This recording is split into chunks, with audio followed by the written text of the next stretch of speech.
저희들이 야곱에 대해서 말씀을 계속해서 나누고 있습니다.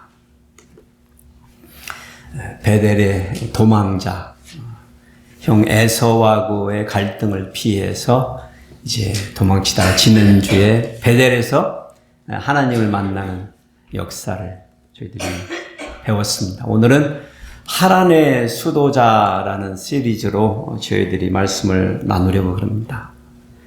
보통 일반적으로 수도자 그러면 어떤 특정한 공동체 안에서 특별한 종교적 목적을 가지고 훈련하는 사람들을 말하는 것이죠. 그런데 저는 우리 하나님의 부름을 받은 모든 사람들, 저와 여러분이죠. 우리에게도 각자의 삶에 주어진 그 작은 형태의 수도자로서의 삶을 살아간다는 거예요. 우리도 순례자로서의 삶을 살고 있다고 생각합니다.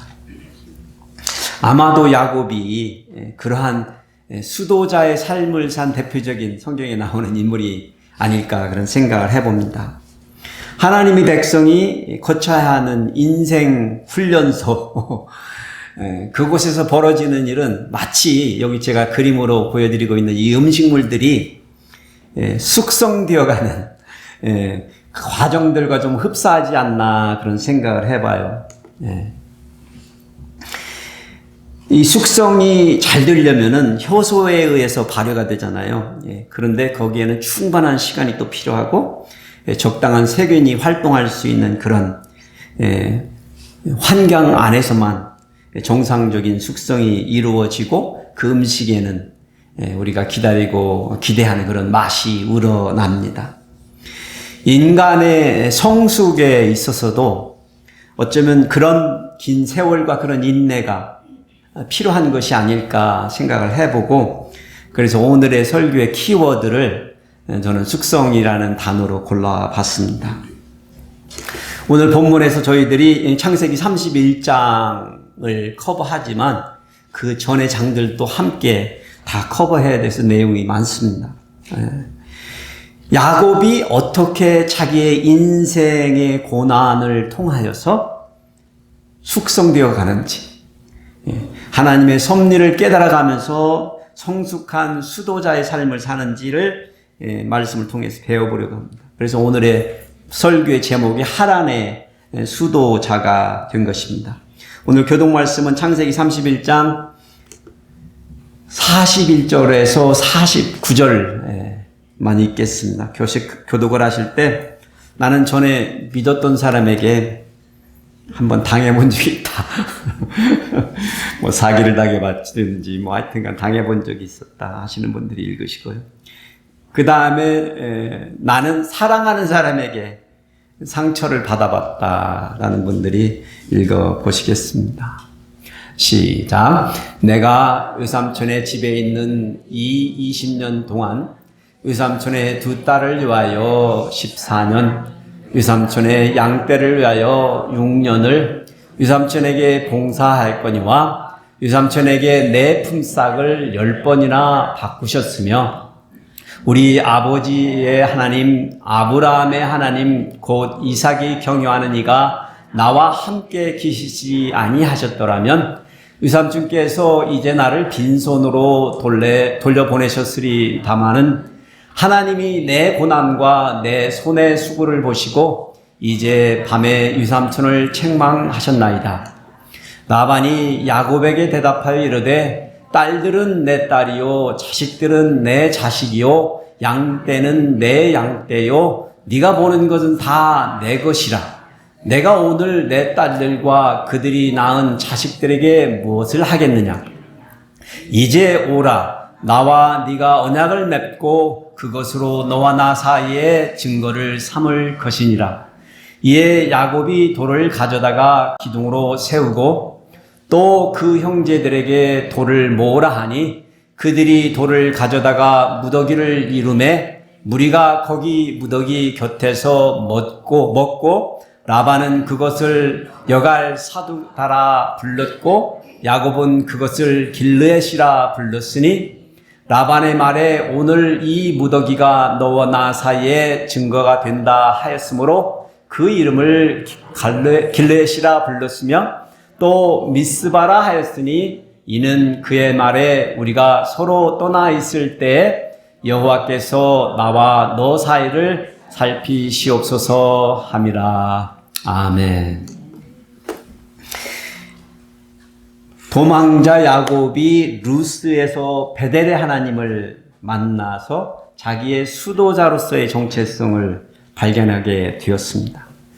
그렇게 해서 이제 야곱은 베델을 떠나가지고 목적지인 하란으로 약 850km의 여행을 달려서 마치게 됩니다. 그렇게 형 에서와의 실패한 관계를 피해서 집을 떠나서 하란에 도망가서 이제 도착한 거예요. 그런데 그곳에서 그를 기다리고 있었던 것은 그가 기대하고 있던 것과는 다른 더 크고 더 복잡한 갈등과 고난이었습니다. 하나님께서 에서와의 불화를 피해서 자기 집을 떠난 이 도망자에게, 이 야곱에게 하란 인생 훈련소에 입대시키신 것입니다. 그곳에는 시기와 질투와 거짓이 난무하는 라반의 집이었습니다. 그런데 하나님께서는 왜 그렇게 하셨을까요? 야곱을 더욱 성숙해 하시려는 하나님의 뜻깊은 방치였습니다. 야곱이 그 소용돌이 같은 곳으로 숨어 들어갔었을 때 굳이 말리지 아니하신 까닭은 하나님께서는 야곱의 성공에 관심이 있으신 것이 아니라 그의 성숙에 관심이 있으셨기 때문입니다. 하나님은 야곱의 성공에 관심이 있었던 것이 아니라 야곱의 성숙에 관심이 있으셨기 때문입니다. 그래서 야곱은 그곳에서 지독한 훈련을 받아야 했던 것입니다. 오늘 저희는 야곱이 하란에서 받아야 했던 훈련, 그가 받아야 됐던 이 인간관계의 훈련, 그 중에서도 그게 3가지 종류로 나타나는데 우리는 그 3가지를 바라보기로 하겠습니다. 먼저 야곱은 동거하는 사람들과의 관계 속에서 그가 성숙해져야 했습니다. 850km의 긴 여행을 마친 야곱은 하란까지 가서 가까운 들녘에서 한 우물가에서 자기의 아버지의 라반의 양떼를 몰고 물을 먹이러 온 이 우물가로다가 온 라헬을 운명적으로 만납니다. 그것은 야곱이나 라헬에게 있어서의 첫 만남이었고 그들이 첫사랑에 빠진 곳입니다. 야곱이 자기 아버지 라반의 이모 리브가의 아들이라는 것을 알게 된 라헬도 기뻐했습니다. 그래서 불이 나게 집으로 가서 아버지 라반을 데리고 오죠. 야곱은 그렇게 라헬의 집에서 한 달간을 머무르면서 라헬과 야곱이 연애하는 사이가 된 것입니다. 그런 어느 날 외삼촌 라반이 야곱을 불러서 네가 내 조카지만 그래도 우리 집에서 일하는데 품삯을 얼마나 주면 좋겠냐 이렇게 물어왔습니다. 야곱은 그게 기회다 그래가지고 라헬을 자기에게 아내로 주면 7년간을 무보수로 종으로 섬기겠다고 그렇게 약속을 한 거예요. 뭐 손해날 게 하나도 없는 라반이 당연히 허락을 하였고 그렇게 야곱의 긴 7년간의 유삼촌을 위한 노역이 시작이 되었지만 야곱에게는 그 7년 기간이 너무나 짧은 세월처럼 느껴졌다는 거예요. 왜냐하면 라헬을 연애하니까. 연애를 해보신 분들은 그 감각을 아실 거예요. 야곱이 얼마나 라헬을 사랑했으면 그 7년도 짧은 세월이었다는 거예요. 7년이 끝나자마자 야곱은 라반에게 가서 결혼을 요구했고 라반은 이제 친구들 이웃들을 모아놓고 결혼식을 치르게 됩니다. 그 시대에 그들은 7일간의 결혼 잔치를 보통 하죠. 그래서 첫날 술과 음식과 노래와 춤 이렇게 어우러져서 첫날의 잔치를 잘 하고 이제 밤이 깊어서 야곱과 라헬이 이제 자신들의 장막으로 가서 이제 첫날 밤을 보내야 합니다. 그렇게 보냈습니다. 그런데 어느 누구도 상상 못할 일이 벌어졌어요. 야곱이 잠에서 깨어보니까 자기의 장막 안에 라헬이 있어야 되는데 레아가 더 큰 있는 거예요. 이런 일이 가능한지는 모르겠지만 하여튼간 외삼촌 라반이요 자기 딸 레아가 시야가 안 좋으니까 그 당시에는 뭐 안경이 없던 시절이니까 눈이 안 보이면 그야말로 바보 병신 취급을 받는 시절이잖아요. 그러니까 시집 보낼 것이 까마득하니까 큰딸 레아를 그 야곱의 장막에 넣은 거예요, 그 밤에. 근데 야곱은 그러니까 첫날 술을 먹었던지 하여튼간 제정신이 아니었던 거죠. 다 첫날 밤을 보내고 난 그 아침에서야 그걸 깨달았어요. 그러니 라반에게 와서 분노하고 따지는 거죠. 따지는 거죠. 그러니까 라반은 얼굴색 하나 변하지 않으면서 그러는 거예요. 우리 풍습에 큰 딸보다 작은 딸이 먼저 가는 풍습은 없다. 그렇게 그냥 변명을 합니다. 그런데 뭐 라헬을 사랑하는 야곱이 그게 들릴 리가 없잖아요. 분노하죠. 그러니까 타고난 사기꾼 라반이 기지를 발휘해서 야 그러면 내가 라헬도 줄게. 이 결혼식이 끝나는 7일이 지나면 라헬도 아내로 줄게. 그런데 너는 7년을 더 나를 위해서 봉사해라. 두 딸을 14년의 기간에 종살이로 야곱을 붙잡은 것인 거죠. 라헬만을 사랑하는 야곱의 입장에서는 거절할 수 없는 어쩔 수 없이 울며 겨자 먹기로 동의할 수밖에 없는 상황이 벌어진 것입니다. 이렇게 시작이 된 야곱의 드라마 같은 인생이 하나님에서 본격적으로 시작이 됐습니다.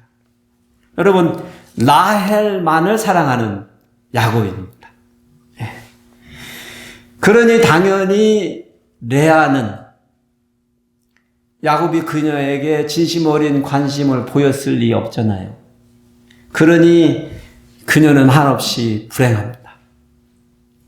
그런데 그러한 가운데 하나님의 보이지 않는 손이 개입하는데 아주 유머스럽습니다.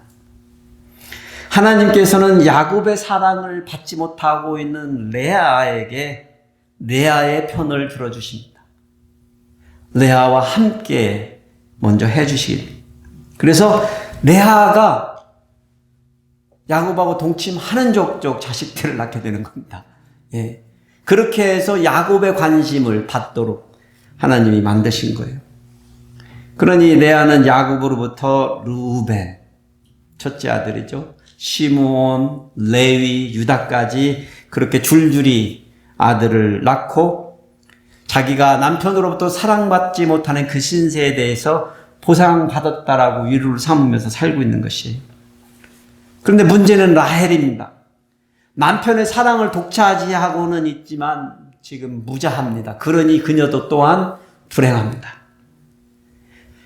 라헬은 야곱을 붙잡고 닥달하여 해서 자기에게도 아이를 갖게 해달라고 막 윽박지릅니다. 왜 야곱이 내가 하나님이냐라고 하소연하는 거죠.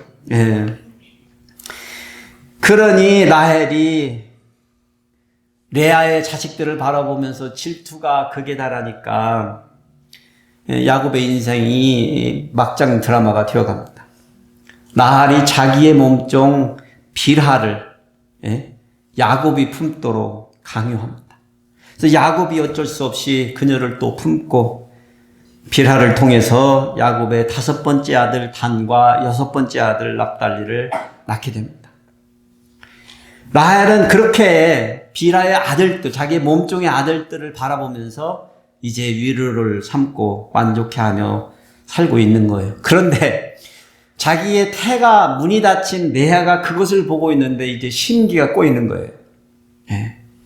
그러니 자기도 자기의 몸종 실바를 야곱에게 보내서 또 잠자리를 갖도록 야곱에게 강요를 한 것입니다. 그런데 야곱은 이 때에도 레아에게 휘달려서 실바를 품고 그녀에게서 갓과 아셀을 낳게 되는 것입니다. 그렇게 하여서 야곱은 두 아내와 두 첩 사이에서 8명의 아들들의 아버지가 되었습니다. 그렇게 낳기 경쟁이 좀 잠잠해지나 싶었는데 갑자기 폐경이 되었던 레아가 야곱에게서 9번째 아들 이사갈과 10번째 아들 스불론을 또 낳고 또 딸 디나를 낳습니다. 그런데 다행히 하나님께서 느지막이 이번에는 라헬에게도 그녀를 불쌍히 여기시는 마음을 부으시고 라헬에게 딱 하나 11번째 아들을 이 시기에 낳게 해주신 것입니다. 그가 요셉입니다. 예. 이렇게 해서 여러분은 야곱이 그 자신의 자식들을 낳아준 4명의 여인들과의 사각구조 속에서 어떻게 살아갔는지를 한번 상상해 보시기 바랍니다. 자, 동거하는 사람들, 레아, 라헬, 빌하, 실바. 이 사각구조 속에서 야곱이 어떻게 살아남았을지를 한번 상상해 보시기 바랍니다. 우리 같이 한 사람을 배우자로 모시고 사는 이 일이 얼마나 힘든지 알고 있는 사람들 입장에서는 상상도 못할 상황이죠. 그런데 확실한 것은 야곱은 그들 동거녀들 틈새에서 무척이나 어렵고 힘든 관계를 유지하고 있었을 것이라는 거예요. 쉽지 않았을 거라는 거예요. 아무리 능력이 있어도. 야곱이 어떻게 하고 있어요? 그는 그저 자신의 아내들이 시키는 대로 소처럼 묵묵히 반응하고 순응하며 살아가고 있는 모습을 보여줍니다. 시키는 대로 이 아내가 이러라면 이렇게 하고 저 아내가 이러면 이렇게 하고 여기 가서 잘하면 자고 저기 가서 잘하면 자고 벨이 없습니다. 생각이 없습니다. 자신을 둘러싸고 버리는 레아와 라헬의 막장 드라마를 그저 수동적으로만 받아들이고 살고 있는 야곱의 모습을 우리는 볼 수 있습니다. 그런데 그가 정신적으로 감수해야 할 고통은 얼마나 컸을까요? 이거는 남자들만 아는, 우리 남자들은 쉽게 상상할 수 있습니다. 말은 안 해도, 말은 못 해도, 그리밖에 할 수 없어도, 야곱이 누구예요? 그 욕심 많은 야곱이. 그런데 그것을 어떻게 이겨냈을까요? 저는 이런 생각을 해봤습니다. 라헬과 레아의 관계를 보면서 자신과 자기의 형 에서의 관계를 떠올렸을 거예요. 젊은 날에 자신의 실수로 그 형을 피해서 도망자의 삶을 살다가 온 곳이 하나님입니다. 그런데 이제 라헬과 레아의 이 갈등 속에서 그녀들의 잘못이라는 것은 못된 사기꾼 같은 아버지를 둔 죄밖에 없잖아요. 그런 관계 속에서 그렇다라고 자기가 사랑한 라헬이 있는데 이런 상황 속에서 벌어진 레아와 라헬을 바라보면서 자신의 과거에 잘못했던 일말의 대가라고 생각하면서 인내하고 있었을 것 같다라는 게 제 생각입니다. 과거의 실수와 잘못에 대해서 그렇게 참여하면서 살았는지도 모르겠습니다. 그렇게 야곱은 하란에서 수도자도 아닌 것이 수도자의 삶을 살아간 것처럼 보입니다. 그렇게 그의 인격은 숙성되어 가고 그는 좀 더 성숙한 사람이 되어 간 듯합니다. 저희들에게도 어떤 상황 속에서도 우리에게 주어진 배우자들이 있습니다. 같이 동거하는 사람들이 있습니다. 상황이 어떻게 돼서 우리가 그 상황에 있었는지는 모르지만 그것이 연애결혼이든 중매든지 어떻게 해서든지 이 자리에 왔더라도 우리가 기억할 것은 이러한 관계들을 통해서 하나님이 개입도 하시고 방치도 하시고 내버려 두시기도 하시고 은혜를 베풀어 주시기도 하시지만 우리들에게 요구하시는 것은 그 가운데서 우리가 그 긴 세월을 인내하고 숙성해가는 삶을 살도록 성숙한 삶을 살아가도록 요구하고 계시다라는 것입니다. 야곱은 그런데 이런 관계 문제만 있었던 게 아니에요. 두 번째로 동업하는 사람과의 관계가 있었어요. 저는 외삼촌 라반과의 관계는 식구 관계가 아니고 동거하는 관계가 아니고 동업하는 관계라고 규정을 했습니다. 사실 야곱이 하란에서 탈출하기로 마음을 먹은 것은 라반 때문이에요. 라반 때문에. 그는 시작부터 쉴 새 없이 야곱을 상대로 사기치고 거짓을 한 사람입니다. 오랫동안. 그리고 이제 야곱이 부유해지니까 그것을 시기하고 반목하고 있었던 것인 거예요. 라반의 만행이 시작부터 끝까지 계속 진행이 되니까 야곱이 요셉을 낳았었을 때, 그러니까 결혼 생활에 14년 정도 차에 됐었을 때죠. 하란에 14년 정도 있었을 때 야곱이 실은 하란을 떠나려고 그랬어요. 그래서 하란을 떠나려고 라반에게 나 가겠다라고 그러니까 라반이 그랬어요. 아니야, 그러지 마라. 수고했으니까 내가 지금부터는 너에게 품삯, 소유권을 인정해 줄게. 그렇게 얘기를 합니다. 그러면서 말하는 게 뭐냐면, 여기 있는 무리들, 내 양무리들 중에서 점 있는 모든 양과 염소는 네 것이다. 그게 네 싹이다. 앞으로 태어날 모든 점 있는 거는 네 거다. 또 그리고 검은색 양은 다 네 거다. 야고보에게 소유권을 주겠다는 아주 반가움. 라반이 어떻게 됐는지 그런 마음을 품었어요. 그런데 여러분, 목장을 위해서 일해본 사람, 목자의 일을 해본 사람, 이것이 사기인 것을 알고 있습니다. 양떼들 중에 점 있는 양과 염소가 거의 없다라는 거.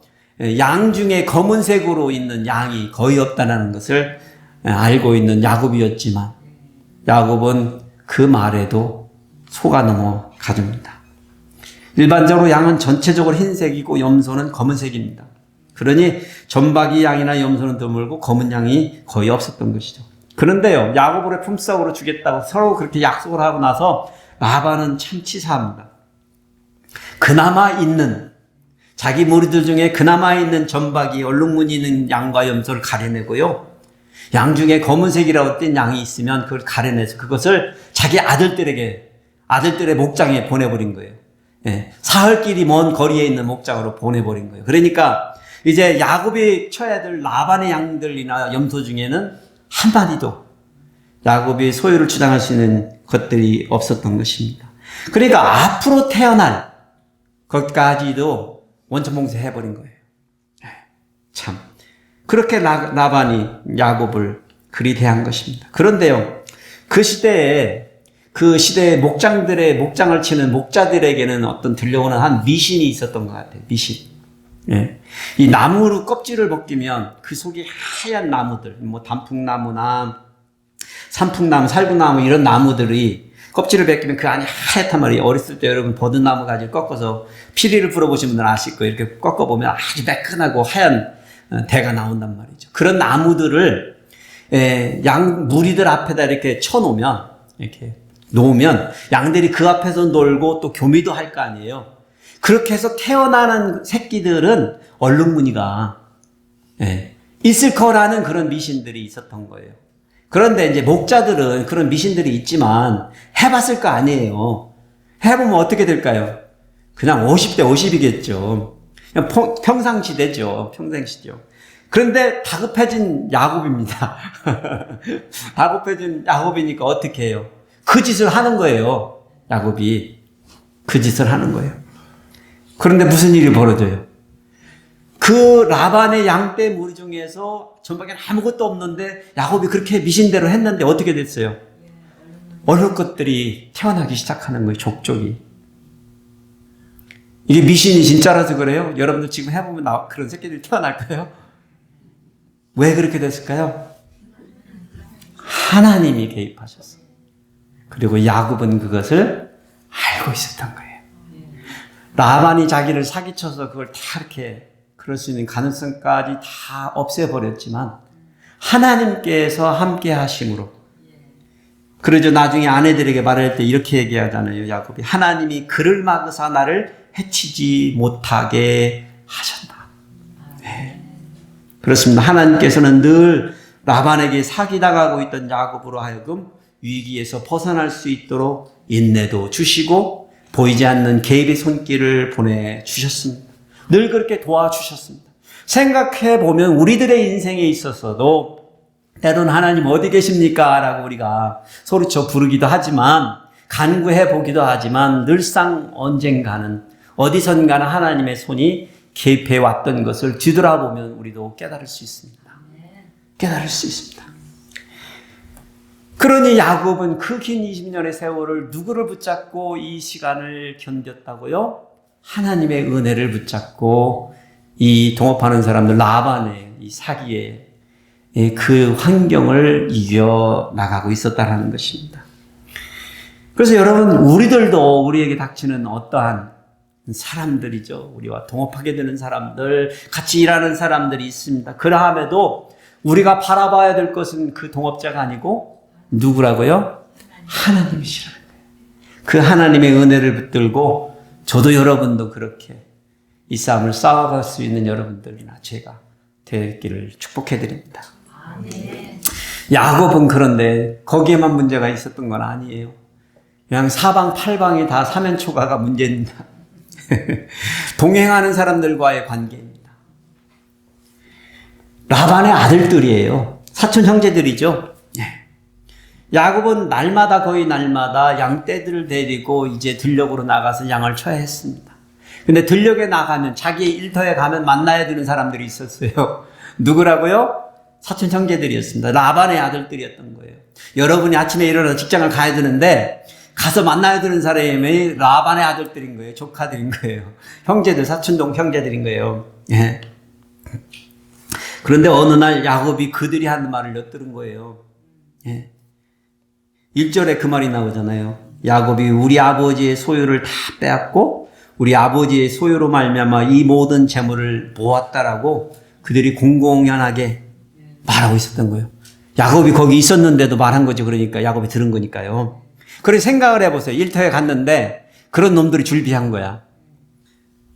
여러분 직장 생활이 어떨까요? 힘드시겠죠? 힘드시겠죠? 네. 다 야곱을 향하여 저놈이 도둑놈이라고 지금 말하고 있는 거 아니에요. 라반의 아들들은. 근데 사실 아들들의 입장에서 보면 야곱이 그렇게 와가지고 자기 집에서 자리를 잡고 사는 것이 처음부터가 마음에 안 들었을 거예요. 어떤 면에서는. 예.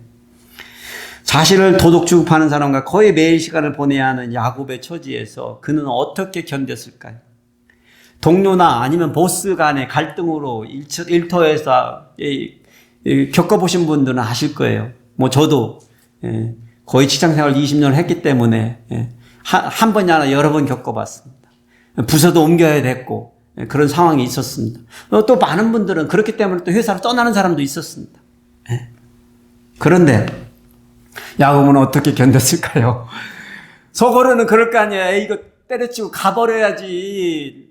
자기의 고향으로 가버려야지. 이 생각을 얼마나 많이 했었을까요?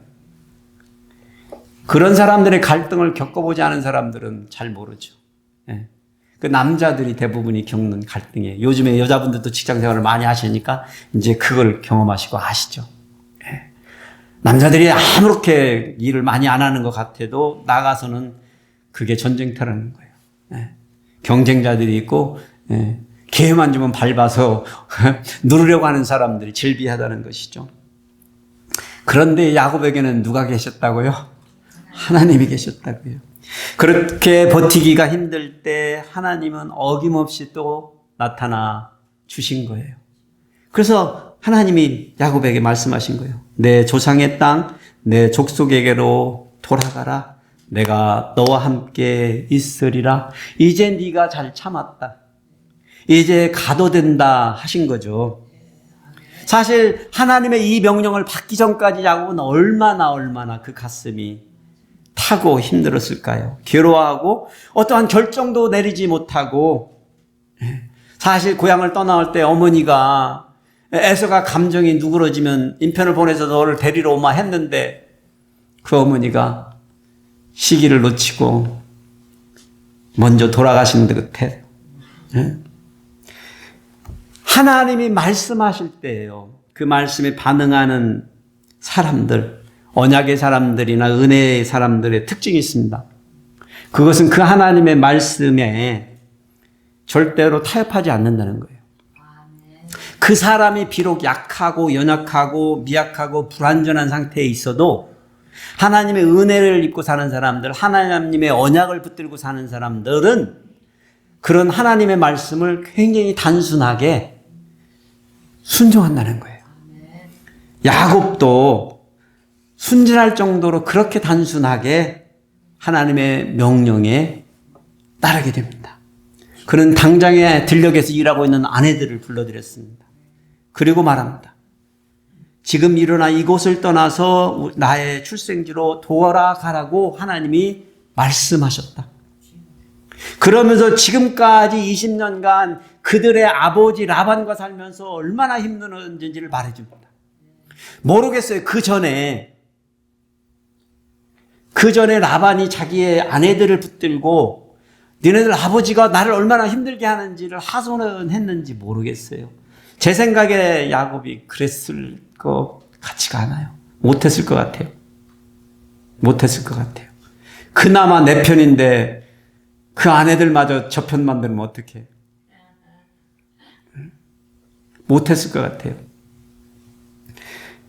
이제 말하는 거예요. 그 긴 세월 동안 라반이 자기를 얼만큼 사겠죠. 그래서 오늘 본문에 보시면 야곱이 20년간의 세월이 요약이 돼서 나오는 거예요. 그 전에는 별로 안 나오는데.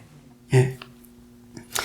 그 소리를 다 들은 딸들이요. 라반의 딸들조차도 이렇게 말해요. 아버지가 우리를 팔고 우리의 돈을 다 먹어버렸으니 아버지가 우리를 외국인처럼 여기는 것이 아닌가.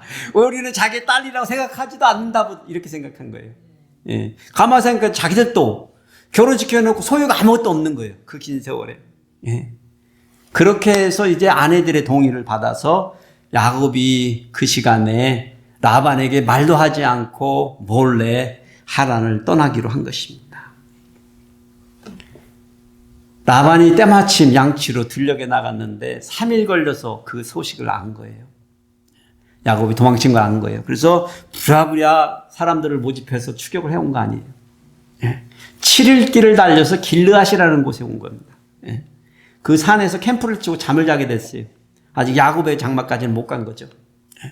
근데 잠결에 또 누가 나타나셨어요. 하나님이 개입하신 거예요. 그래서 하나님께서 꿈에 너는 삼가 야곱에게 선악간에 말하지 마라. 너는 자격 없다 그러신 거죠. 네가 할 말 없다라고 말도 하지 마라. 싫든 좋든 말하지 마라. 잘했다 못했다 말도 하지 마라. 이렇게 얘기하신 거예요. 꿈에서 깨어나가지고 이제 부랴부랴 이제 야곱의 장막까지 온 거예요. 와가지고 라반이 하나님이 두려우니까 야곱을 공격하지는 못하고 말합니다. 야, 내가 너를 해야 할 만한 능력이 내 손에 있다. 너의 아내 다 내 딸이고 내 양들 다 내 양이고 네가 가지고 있는 모든 거 다 내 것이다. 예? 그렇게 말을 할 뿐입니다. 그러면서 참 재밌는 게 있어요. 그 말을 들은 야곱이 하나하나 증거를 대면서 네가 그랬지 않느냐, 외삼촌이 그랬지 않느냐, 우리 장인들은 그랬지 않느냐고 나를 처음부터 끝까지 지금까지 속이고 사기치지 않았냐고 일일이 다 증거를 대면서 얘기를 하니까 라반이 그걸 다 들으면서 갑자기 어찌해서 내 신을 도둑질해 갔냐고 그러면서 우상신을 찾는 거예요. 자기는 야곱의 모든 것을 훔치고 사기친 사람이 그 죽어있는 우상신 하나를 찾는 거예요. 그러면서 장막을 뒤지기 시작하는 거예요. 예. 그런데 훔치지 않은 야곱은 단호하게 말하는 거죠. 아니 했다라고. 예. 예. 우리가 훔쳤으면 우리가 벌을 받을 것이다라고 말을 하는데 아이러니하게도요. 라반의 딸 라헬이 그 드라빔이라는 그 우상신을 자기의 낙타 안장 바닥에 놓고 숨기고 앉아 있으면서 자기가 지금 월경 중이라 못 움직인다고 아버지한테 거짓말해서 위기를 모면한 거예요. 아이러니한 일이죠. 예. 야곱은 자기를 도둑으로 몰아세우는 라반에게 그러나 할 말을 다 하는 거예요. 떳떳하니까. 그런데 라반은요, 그런데 지금 자기의 잘못한 건 안중에 없어요. 자기의 앞날만, 자기 민족의 앞날만 걱정하는 거예요. 그래서 그러는 거예요. 선심 쓰듯이 말하는 거예요. 그러면 언약을 맺자. 예. 네가 가진 게 다 네 거지만 내버려 둘 테니까 언약을 맺자. 그러면서 이제 언약을 맺는 거예요. 야곱은 돌기둥을 가져오고 라반의 아들들은 돌무더기를 쌓아놓고 그렇게 언약을 맺습니다. 서로를 침범하지 말자라는 불가침 조약을 맺는 거예요. 예. 이게 길르앗이라는 미스바에서 있었던 언약입니다. 이때가요. 야곱이 하란에서의 훈련을 마치는 끝을 내는 스토리의 이야기입니다. 그렇게 해서 매듭을 짓는 거예요. 예. 이때 야곱이 하란에서 탈출할 때가 97세 정도입니다. 거의 100세입니다. 예. 그런데 야곱이요, 그 하란에서 출애굽처럼 출하란을 하고 나서 33년 후에 자기의 인생을 애굽의 왕 바로 앞에서 한 말이 있어요. 이렇게 자기 인생을 이렇게 합니다. 내 나그네 길은 세월이 130년이다. 험악한 세월을 보냈다. 이렇게 얘기합니다. 그러니까 하란에서의 그 삶과 그 후에 야곱의 삶이 어땠다고요? 험악했다는 거예요. 험악했다는 거예요. 그만큼 힘들었다는 거예요. 말도 못한다는 거죠. 여러분, 이민 생활한 우리들에게 누군가 물어보면 참 나 할 말 많다 그러시죠. 안 해본 게 없다 말하시죠. 예. 진짜로 이 생활 견뎌내면서 살아가시면서 여러분들 그냥 다 느긋하게 웃고 계시지만 그 견뎌온 세월 가운데 험악한 세월이 있었다라는 것이 우리와 야곱 별반 다르지 않습니다. 예. 그런데 잘 들여다보면 야곱의 그 드라마틱한 삶이 우리의 드라마틱한 삶이죠. 예. 우리의 인생도 만만치 않습니다. 예. 그러면 우리가 야곱이 하란에서 살아온 그 인생을 통해서 배울 수 있는 게 뭘까 생각을 해보니까 우리들이요 함께 동거하는 사람들, 뭐 배우자, 부부, 뭐 하여튼간 동업하는 사람들, 함께 동업하는 사람들, 또 함께 동행하며 일하는 사람들과의 관계 속에서 겪게 되는 아픔과 고통의 그 갈등이 있습니다. 그거는 우리를 더욱 어떻게 한다고요? 성숙해 하는, 하나님의 고난 가운데서 우리로 더욱 하나님을 신뢰케 하는 신앙의 숙성제, 촉매제라는 것이죠. 야곱은 그 20년의 긴 세월을 통해서 그가 좀 더 하나님의 사람이 되었습니다. 자기 것밖에 모르는 그가 그 긴 세월을 인내하며 살 수 있었던 것은 제가 보기에는 위대한 삶을 산 겁니다. 아무것도 아닌 것 같지만, 또 때로는 우리가 아무것도 아닌 이 인생을 살아가고 있는 것 같지만 제가 보기에는 여러분이나 저나 위대한 삶을 살고 계십니다. 그런데 그러한 삶이 더욱 위대해지는 까닭은 따로 있습니다. 우리의 인생의 굴곡이 천차만별이지만 우리가 야곱에게서 들어야 되는 한 마디의 말이 있습니다. 여기 있습니다. 그 말은 야곱이 라반에게 한 말입니다. 우리 아버지 하나님, 아브라함의 하나님, 곧 이삭이 경외하는 이가 나와 함께 계시지 아니하셨더라면, 여러분과 저와 우리 하나님이 함께 하니 아니하셨더라면 여러분 생각하기도 싫습니다. 상상하기도 싫습니다. 하나님이 우리에게 계시지 아니하였다면 우리들에게 오늘 같은 날은 없었을 것입니다. 이게 야곱의 고백인 거예요. 야곱은 말합니다. 하나님이 아니 계셨으면 내 손은 지금 빈손입니다. 내 곁에는 아내들도 없을 것이고 자식들도 없었을 것입니다. 우리가 성공해서만 하나님에게 간증하는 소리를 할 수 있는 것이 아닙니다. 저는 성공한 간증 이야기들을 별로 좋아하지 않습니다. 성공한 사람이 할 말이 왜 없어요? 어디 가서든 할 말이 있죠. 저는 진짜 간증은 오히려 실패하고 빈손이었을 때, 병들어서 쓰러진 그 자리, 관계 속에서 갈등하고 있는 그때에 할 수 있어야 한다고 생각합니다. 나는 할 수 없었는데 하나님께서 그래도 함께 해주셔서 이 시간을 지금 버티고 있노라고, 이 시간을 견디고 있노라고. 네. 그렇죠. 부부싸움 할 때, 네? 그렇죠. 옆에 있는 사람 보고 사는 게 아니지. 하나님 보고 사는 거지. 그렇잖아요. 이거 어디서 내가 들어본 말 같으네.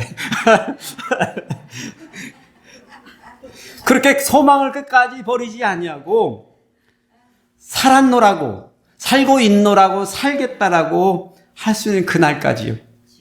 하나님께서는 우리를 그 훈련소에서 입대시켜놓고 우리를 훈련시키신다는 거예요.